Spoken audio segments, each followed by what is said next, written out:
Thank you very much.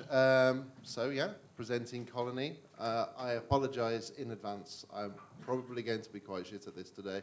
I'm very tired. Just got back from Consensus. I don't know if any of you have heard, but we were representing for Ethereum at the startup competition there where we won. So, fuck yeah. Thank you. So I'm going to try and explain a bit about this, talk a bit about DAOs and what we're doing specifically within that space. But as this is such a completely nebulous term, we should probably start with a bit of nomenclature. I'm just going to use the term DAO, but there are so many other different terms, and even though I'm working in this space, I've got no idea what the differences are between them. People try to put some different terminology around them. So I'm just going to stick to DAO after exploring a little bit around sort of the beginnings of it. So, type of decentralized application which incentivizes people to do some stuff that they all agree on without there being any central point of authority that coerces them to do so. So, sounds like some techno bullshit, but there's lots of them, obviously, that you're already familiar with, given the audience. But the prototypical version, I would argue, was Bitcoin. Probably don't need to explain that any further, I'd imagine. But Augur is another really good example. And the interesting thing about these is that they provide those kind of incentives without there being any central authority that forces them to do the work. But what they can do is entirely based on what the developers of that system defined that it could do. So then we moved on quite some considerable distance with our esteemed colleague and his team over here in the DAO, which is obviously, as you know, being funded at the moment. It's doing awesome stuff. It's a great thing. And its role is pretty much to act, I mean, correct me if I'm wrong, if I misstep at any point in saying this, but it's pretty much to act as a sort of amazing seed fund that helps to finance the future of the Ethereum network with a business model. And what that allows people to do is to collectively create it. You know, there is no issuer. The DAO is issuing its own tokens when people volunteer to participate in it. And people are able to make proposals, and then people are simply able to vote according to their ownership on whether or not they would like that proposal to be funded. Presumably, most of the proposals are going to include some kind of promise of what a revenue stream is going to look like, or what benefit the DAO is going to receive. And that will be distributed amongst all of the people who own the DAO tokens. Missed out anything? Good. Cool. So that's amazing. And hopefully what we're doing is going to be very complementary to that, and maybe we'll even be able to integrate it. So what we think of Colony as being is something that the Slockit guys called a pure DAO, or a true DAO, I suppose, which is something which goes beyond it being a decision-making, like a board-level governance kind of mechanism. So it encapsulates governance, but also management as well. And when I say management, I actually don't mean management. I just mean getting shit done in the same kind of non-coercive, collaborative, incentivized way. So it enables you to build companies with people from all over the world without needing to trust any of those other people, and earn ownership rather than by purchasing the tokens, but by doing work, although you could also, of course, purchase tokens. Yeah, companies which can move at the speed of mean. Why do we have companies still which are hierarchical and slow and riddled with single points of failure when we are able to communicate so much more quickly internationally? And it seems like there are many different organizational approaches which are starting to take hold, which recognize that as companies scale, it's becoming increasingly difficult for them to keep up with the speed with which the market changes nowadays.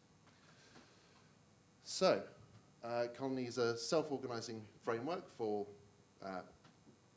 organizations on the internet. It covers governance, as I mentioned, and not management. So creation of tasks, decision about what stuff needs to get done, the coordination of all of the people who are participating in that, the quality control, remuneration, and resolution of disputes. So, as I mentioned, there's no real concept of hierarchy. It's a difficult thing to pin down when all you've got is addresses, essentially. So, influence is, or hierarchy is emergent. It's a consequence of your ownership, of how trusted you are, and what kind of merit you've developed as a consequence of your behavior. And it facilitates complex decision-making and distributed authority. So if you imagine in the organizations in which you all work, if everything that you ever did, you had to have consensus with the entire organization, decisions to buy a new notepad might take longer than you'd ideally like. So what Colony allows is for is a sort of permissive approach by default, which uses, I suppose, game theoretic or crypto-economic approaches to ensuring that people are heavily disincentivized from trying to defraud the rest of the group. So the structure of Colony is basically in two lumps. We've got the network, which we're loosely calling Root Colony at the moment, thanks to Rune from Maker for that name. And that is an open source network of contracts, which is available for developers, or rather will be available for developers who want to build any kind of DAO. If you want to build an insurance DAO, you could do that. If you want to build, let's say, a collaborative blogging platform wherein the editing and the creation of content and the revenue gets split between everybody, you could do that too. So very much a modular toolkit. We're also building an application, which is our idea of what a good interface to a DAO would look like. And I'll get that into that in a minute, but yeah, it's a DAO in a box. It's very, very generic. You could use it for doing any of the things that I've previously mentioned. And it will be as easy to start a colony as it is to start a Facebook group. So hopefully that's going to mean that quite a few people are getting into the Ethereum ecosystem. So how it works in practice is you can find projects that you're interested in, do work, get paid for doing that work, earn some reputation based on how valuable what you'd done was, and what the other people who already held reputation thought of it. And the more reputation you have, the more influence you have over how other things happen. So this is what it looks like at the moment. It's going to be pretty familiar to anybody who's used to using things like Trello or Asana. It's basically based on Kanban-like principles. It will be for both web and mobile. And this, importantly, is just a dumb front end. It does not touch any of the logic whatsoever which goes on. It doesn't need to operate through a Mist. It will work on any current browser. So I'd mentioned the network, calling that a roots colony at the moment. And so that network owns, or that colony owns and operates the network. It will provide various services to the network, including arbitration of disputes, third-party arbitration of disputes, and ideally, something we're working on at the moment is to enable that to provide a sort of distributed Oracle service, which will bring in external data. But don't ask me any questions about that because that's far too early. It will provide services and it will collect fees. So every time a bounty is distributed to somebody for doing some piece of work, there will be a fee, which the root colony will decide on what that fee is. and that fee gets distributed to all of the people who own the root colony tokens. And that distribution will happen later in the year. This is us. We are the team. Colin, he formerly founded a company called Zirtual, which was a fully distributed team, grew to 450 people before it was sold last year. Dr. Alex came from his following his PhD at Cambridge, and the rest of the engineering team, who are all awesome. And I'm the dog's body that sort of does everything that nobody else knows how to do. Our roadmap is we're just a few weeks away from having a live MVP, which we've got about 470-ish people lined up to start using. And what's transpired when we've done this beta intake form to get those 470 people was that one of the most appropriate initial use cases appears to be companies who are like digital agencies, they're dev shops, design agencies, and so on, because they're typically quite small organizations who manage lots of external contractors. And they want to be able to open their organizations up a bit more, get those people more involved without actually increasing the number of employees that they have. So we think that that's a really interesting beachhead for creating organizations like this, because when it gets to full DAOism somewhere down the road, it means that rather than you having thousands of dreamers throwing shit at a wall like you get on a lot of things, you'll start off with a core group of people who are actually doing valuable stuff and who are vetted by the organizations who brought them on board as being of quality. So, what are the challenges around DAOs? There's two big ones, really. Regulation and the law in general. There's token issuances, token sales, initial coin offerings, whatever you want to call them, are thrown around with abandon in this space. There have been so many, and the vast majority of them are absolute and flagrant securities issuances, which is a very, very dangerous thing to get involved with. Some people have very cleverly sidestepped that. Others have not been quite so smart, and we're going to see what's going to happen a little bit down the road where that's concerned. The other challenges are around legacy organizations. So how can a DAO which looks, feels, smells like a company but actually isn't a company, how can that interact with the real world? And what status do the people who participate in a DAO find themselves in? According to my understanding, and if there's any lawyers in the room, please speak up about this afterwards, it would be an unincorporated association. It would be like a partnership, a general partnership, wherein all of the people who participate in a DAO, bearing in mind you don't know who the other people who in the DAO are jointly and severally liable for everybody else's actions, which sounds not ideal.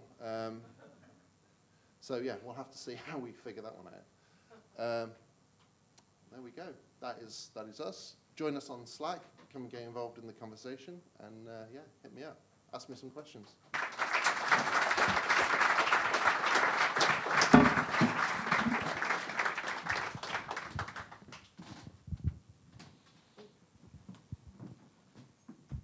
Hi. So this is really a general DAO question, but I'm hoping you've solved it. How do you stop a 51% attack on the DAO where, say, I invest enough to gain 51% of the shares, or I buy out the shares at a later date, and then I put a proposal in to send all the money to myself? Fortunately, I don't need to have solved that because the Slockit guys have solved it. They have solved it. They've solved it. Fantastic. So what they've done has been audited. We'll copy it.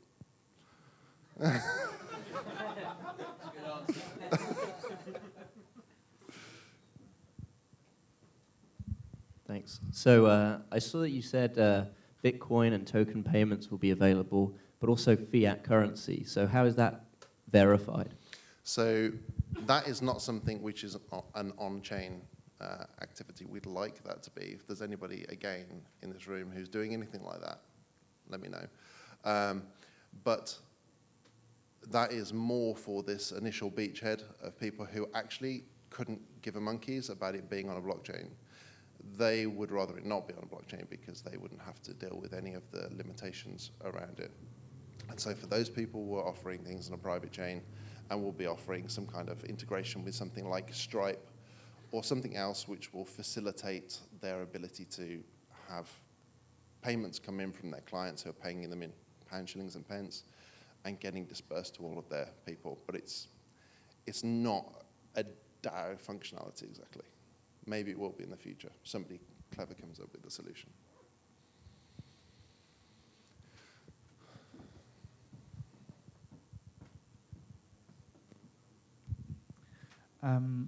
So my question is sort of about the structure of a DAO in terms of the voting. And do you think that a DAO is suitable for the majority of forms of organization, or do you think that organizations often require a strong leader or a strong single person who can sort of drive it forwards? So how do you avoid the tragedy of the committee?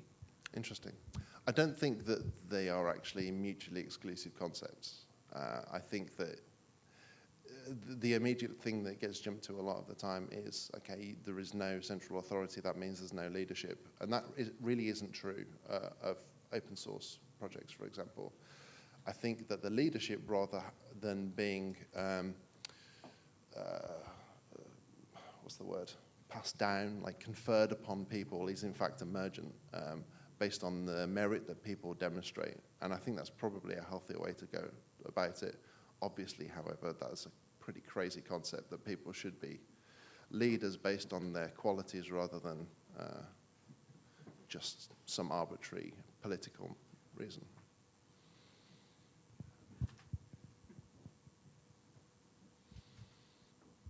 Hi, Jack. I'm one Hey. of the 470 people who put in a submission for the private Excellent. beta. But do I understand that you're restricting that to digital agencies only? It's not being restricted, it's that those are the people that we are initially wanting to work with or trying to work with on the basis that they're probably going to be our hardest customers to please. If we do please them, then we'll have got functionality which is very, very useful to other people as well. Okay. And we want to be able to manage our own resources. We're a small team, so we can't really just give it to everybody because the amount of feedback that we'll get will just be overwhelming. So we wanted 3 people, 5 people, and so on and so forth, Okay. Yeah. solving issues as we go. Cool. Thank you. No worries. Hello. As a way of payment, do you think it will be possible to use other Ethereum token? And Yeah. I was thinking about the stablecoin from DAI. Yeah. Yeah. Actually, this is this public? I don't know. You will be able to use DAI. Thank you. In fact, you'll be able to use anything which is compatible with the consensus token standard. Thank you.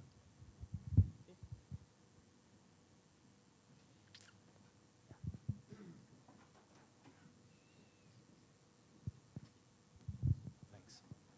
So, I work for a development and design shop, so it's almost like a perfect fit. But in the real world, you have to obviously spec the work, find out who's best, who's most appropriate to actually do the work, review the work, maybe go through cycles, get it back, and then sign it off. So what are the mechanisms for that if you have this committee or network?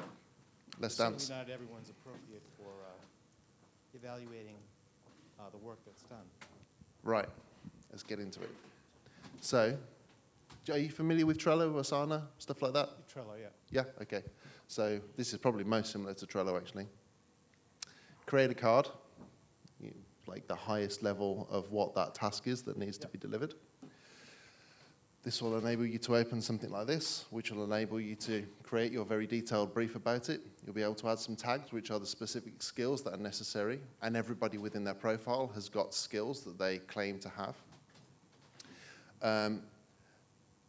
Rather than you then thinking, oh, who can I get involved to do this, the system will automatically notify the people via whatever channels you select that there is something that is potentially pertinent for them.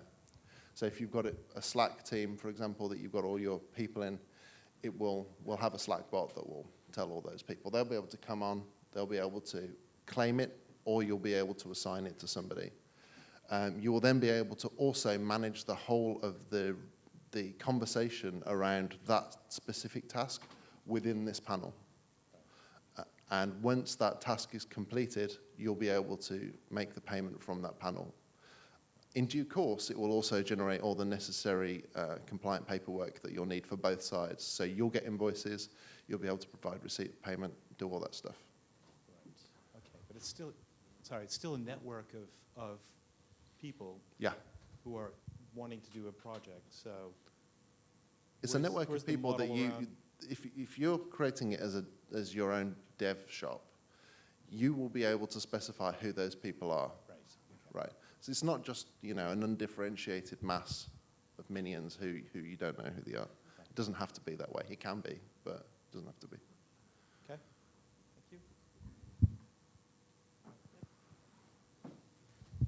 Right. So I have a question. So how does it work on mobile? Because as far as I know, the Ethereum nodes cannot work on mobile. That's one question. And the second is, what's the difference between your project and BitNation?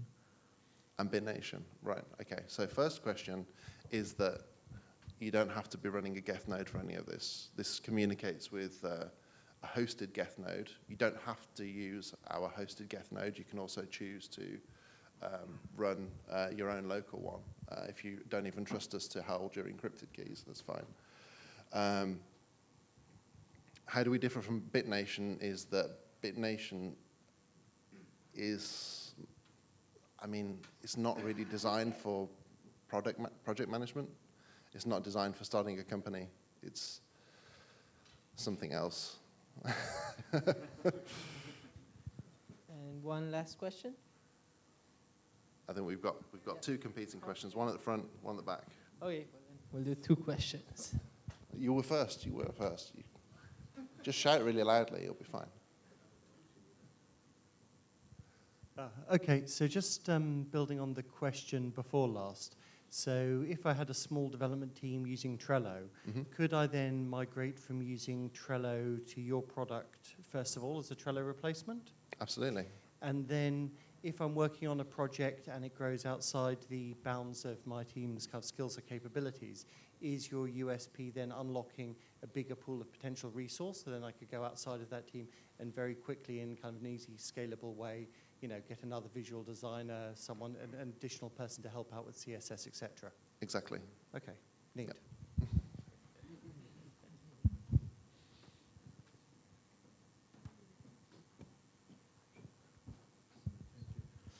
I have, in fact, two questions. The first one is, this kind of platform exists already, so I want to know how you differentiate yours from theirs.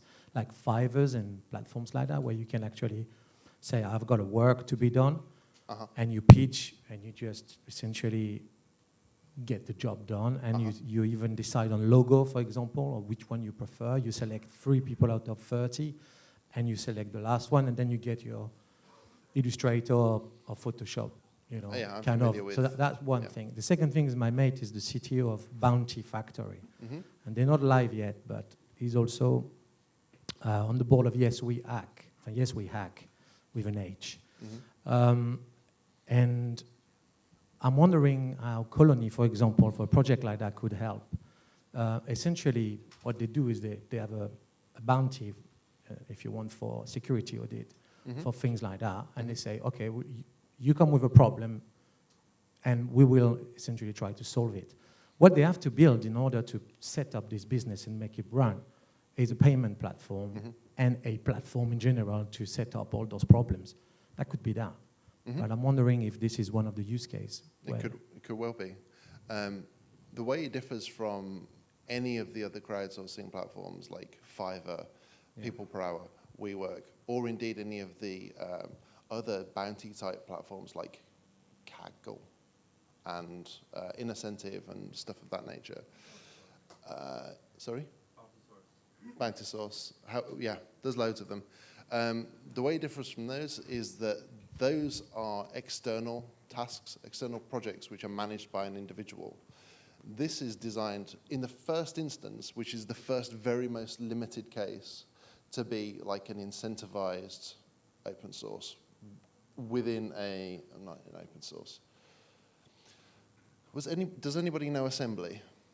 No? A couple of people. So Assembly was basically based on the open source model of you having some people who are core developers or core members of the team, and then loads of participants. But critically, you could be part of the organization on an ad hoc basis. That's not true of something like Upwork or Fiverr, where somebody posts the task that they want done, and then that one person. It's a relationship between two people, essentially.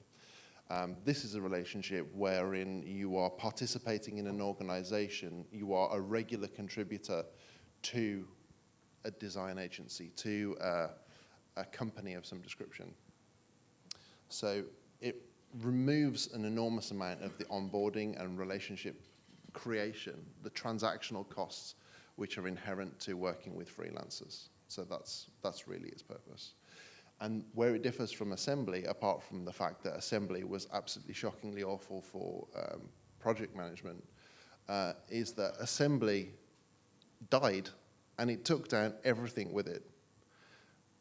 We could die, but the smart contract network upon which our application is being built can't die. And so we very much encourage other people to build competing interfaces which interact with the same smart contract network, such that there is never that risk. You do not have to worry if you're going to build your organization on top of Colony as to what happens if we go away, just like you don't need to worry what happens if the country goes away.